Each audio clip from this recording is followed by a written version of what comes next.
Assalamualaikum warahmatullahi wabarakatuh. Perkenalkan, nama saya Musdalifah dengan NIM 1925215993. Saya dari program studi farmasi Fakultas Sains dan Teknologi Universitas 19 November Kolaka.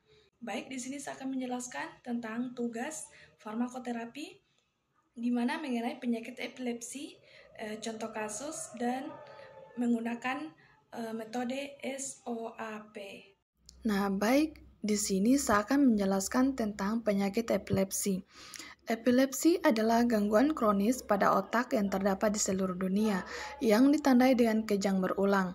Di beberapa bagian dunia, orang-orang yang menderita epilepsi dan keluarga mereka menerima stigma yang buruk, sehingga mengakibatkan terjadinya diskriminasi. Epilepsi juga didefinisikan sebagai dua atau lebih serangan tak beralasan atau tidak memiliki penyebab akut dan paroksimal yang dapat diidentifikasi. Epilepsi adalah setiap kelompok sindrom yang ditandai oleh gangguan fungsi otak sementara yang bersifat paroksimal yang dapat bermanifestasi berupa gangguan atau penurunan kesadaran episodik, fenomena motorik abnormal, gangguan psikis atau sensorik, atau sistem saraf otonom. Gejala-gejalanya disebabkan oleh kelainan aktivitas otak.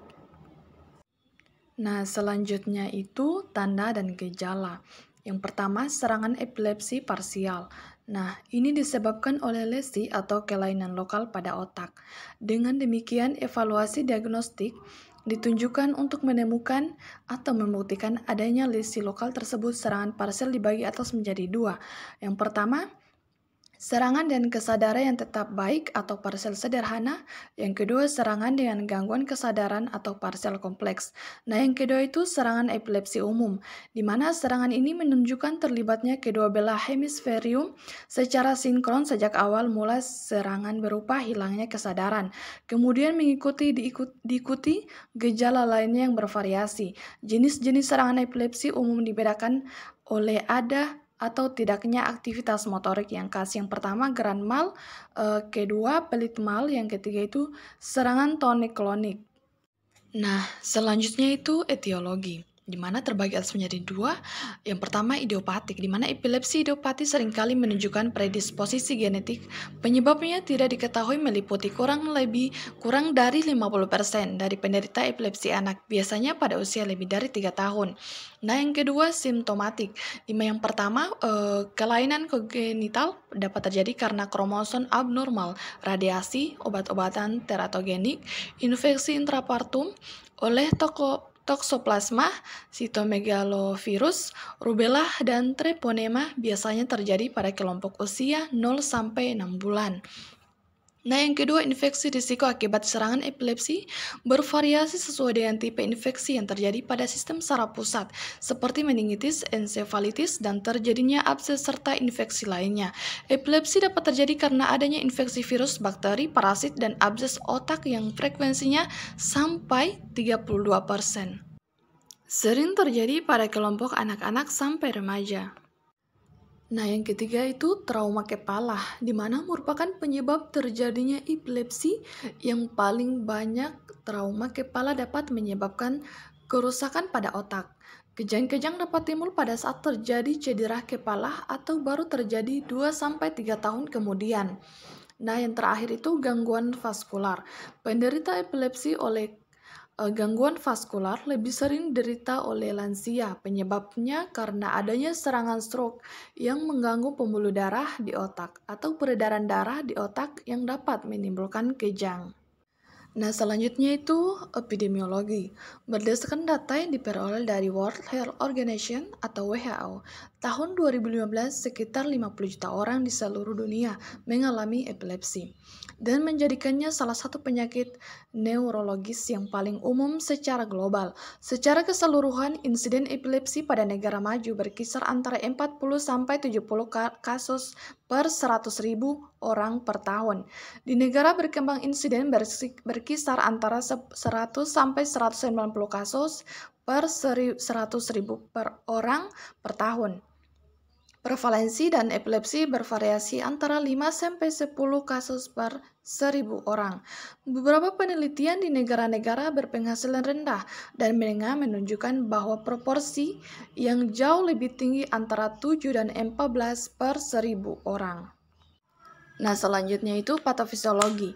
Mekanisme yang mendasari epilepsi adalah onset kejang, propagasi, dan terminasi yang belum diketahui secara pasti dan mungkin berbeda, tergantung pada jenis epilepsi. Terdapat dua keadaan pada saat epilepsi. Yang pertama, rangsangan saraf yang berlebihan dan hubungan sinaptik yang berulang antara neuron yang memungkinkan hipersinkronisasi. Nah, ada dua jenis neurotransmitter, di mana neurotransmitter eksitasi yang memudahkan depolarisasi atau lepas muatan listrik, dan neurotransmitter inhibisi yang menimbulkan hiperpolarisasi sehingga sel neuron lebih stabil atau tidak mudah melepaskan listrik. Di antara neurotransmitter eksitasi dapat disebut glutamat, aspartat, dan asetikolin. Sedangkan neurotransmitter inhibisi yang terkenal ialah gamma amino, butyric acid atau GABA, dan glisin. Jika hasil pengaruh kedua jenis lepas muatan listrik dan terjadi transmisi impuls atau rangsal, hal ini misalnya terjadi dalam keadaan fisiologik. Apabila potensial aksi tiba di neuron dalam keadaan istirahat, memeran neuron mempunyai potensial listrik tertentu dan berada dalam keadaan polarisasi. Aksi potensial akan mencetuskan depolarisasi memeran neuron dan seluruh sel akan melepas muatan listrik. Oleh berbagai faktor, diantaranya keadaan patologik, dapat merubah dan mengganggu fungsi membran neuron sehingga membran mudah dilampaui oleh ion Ca dan Na dari ruangan ekstra ke intraseluler. Berikutnya itu faktor resiko. Yang pertama, jenis kelamin, usia onset epilepsi, keterlambatan perkembangan, abnormalitas pemeriksaan, komplikasi perinatal, riwayat kejang demam, riwayat status epilepticus, riwayat genetik keluarga garis pertama, dan yang terakhir itu tipe kejang multiple. Nah, selanjutnya itu terapi farmakologi dan non-farmakologi. Nah, di sini yang pertama, terapi farmakologi terbagi atas menjadi dua, yaitu lini pertama sama lini kedua. Nah, untuk lini pertama obatnya itu karbamazepin, asam valproat, fenobarbital, dan phenytoin. Nah, untuk lini kedua itu topiramate, lamotrigin, dan levetiracetam. Nah, untuk terapi non-farmakologi, di mana terapi diet ketogenik sangat dianjurkan untuk penderita epilepsi. Pertama kali diperkenalkan pada tahun 1920, diet ketogenik merupakan diet rendah gula dan protein, namun mengandung lemak yang tinggi. Komposisi nutrisi yang terdapat dalam diet ketogenik menyebabkan pembakaran lemak yang tinggi sehingga dapat meningkatkan kadar keton dalam darah. Telah diketahui sebelumnya bahwa keton dapat meminimalkan rangsangan pada sistem saraf pusat. Kelemahan dan terapi diet ini adalah sering terjadi gangguan pencernaan seperti mual dan diare, malnutrisi, dan pembentukan batu saluran kemih karena diet ini seringkali mengandung asam urat tinggi. Terapi diet ini dapat menurunkan kejadian kejang sebesar 25-50%. Untuk pemeriksaan penunjang, pertama itu pemeriksaan laboratorium.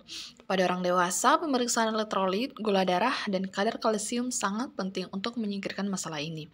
Sebagai penyebab timbulnya kejang, pengambilan cairan otak atau fungsi lumbal dapat dimanfaatkan untuk mendiagnosis infeksi sistem saraf pusat. Tingkat prolaktin darah yang tinggi pada 20 menit pertama setelah kejang merupakan tanda yang penting untuk mengkonfirmasi kejang epilepsi. Pada anak-anak, pemeriksaan tambahan mungkin diperlukan, misalnya biokimia urin dan tes darah untuk melihat adanya kelainan metabolik.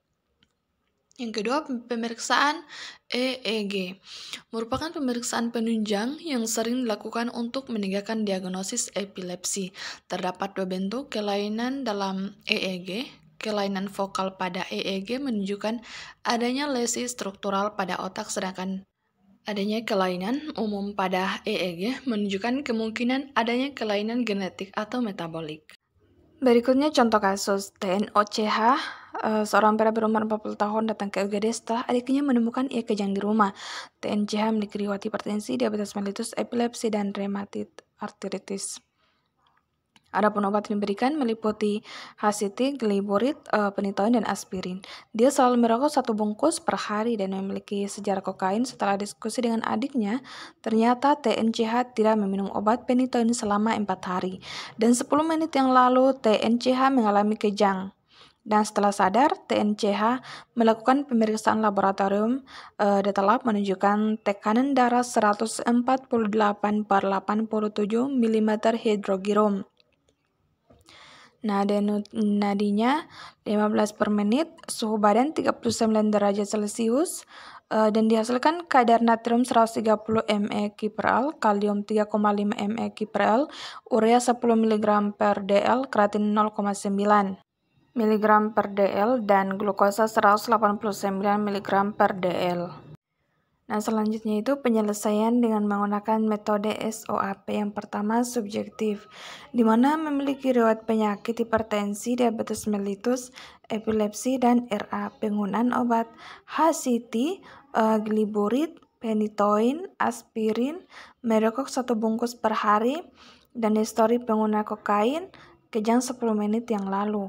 Nah, yang kedua itu objektif, di mana tekanan darah 148/87 mm hidrogirom, denyut nadi 115 per menit, suhu badan 39 derajat Celcius, dan dihasilkan kadar natrium 130 mg/L, kalium 3,5 mg/L, dan Cl 100 mg/L, konsentrasi CO2 12 mg/L, urea 10 mg per d, kreatinin 0,9 mg per dl, dan glikosa 189 mg per dl.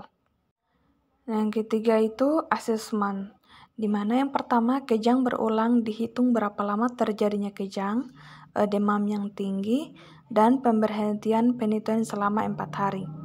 Adapun planningnya itu untuk kejang yang berulang dapat diberikan obat benzodiazepin secara intravena lalu ditambahkan obat penitoin. Untuk demam diberikan obat antipiretik paracetamol. Untuk diabetes mellitus, hipertensi, dan RA ditangani dengan pengobatan yang telah diberikan. Baik, itulah tadi penjelasan mengenai tentang penyakit epilepsi, contoh kasus, dan metode SOAP. Adapun kekurangan dan kelebihan mohon dimaafkan, dan seakhiri dengan ucapan wabillahi taufiq wal hidayah. Wassalamualaikum warahmatullahi wabarakatuh.